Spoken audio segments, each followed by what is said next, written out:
Web scraping can be a legal gray area, especially when done wrong, but what about public data like views, comments or video descriptions? We will show you how to scrape only public YouTube metadata using Python.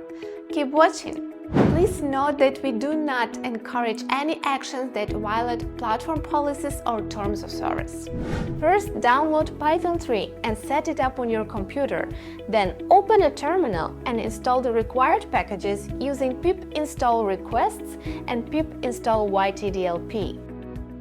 We also use Visual Studio Code for the rest of the coding. To guarantee your requests are anonymous and encrypted, set up DataImpulse proxies and save the proxy credentials for later.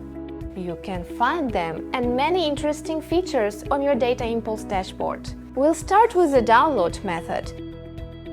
It uses yt-dlp, a free open-source tool that downloads video and audio. In this tutorial, we'll download a sample video from our channel. Just remember to replace username and password with your real DataImpulse proxy credentials.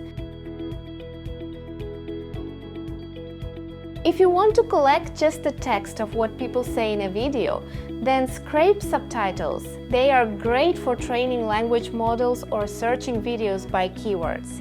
This code will help you download these subtitles and save them as a .btt file.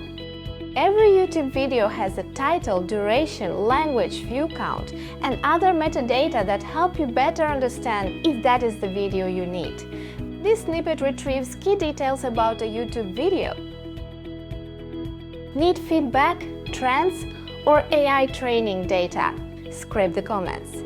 Just set that comments true and use extract info to preview the first 5 comments. We also use fetch comments to request and extract comment data from a video through the platform's API.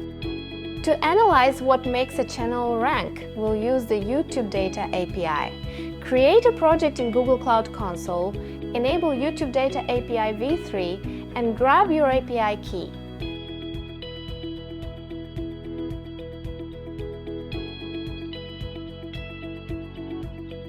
Pop it into your script, and now you can pull channel name, bio, and subscriber stats. For the last method, we'll scrape the first 5 search results for the keyword DataImpulse. The script filters out playlists and warnings, then prints key metadata, title, channel, views, duration, and direct links, all in the console.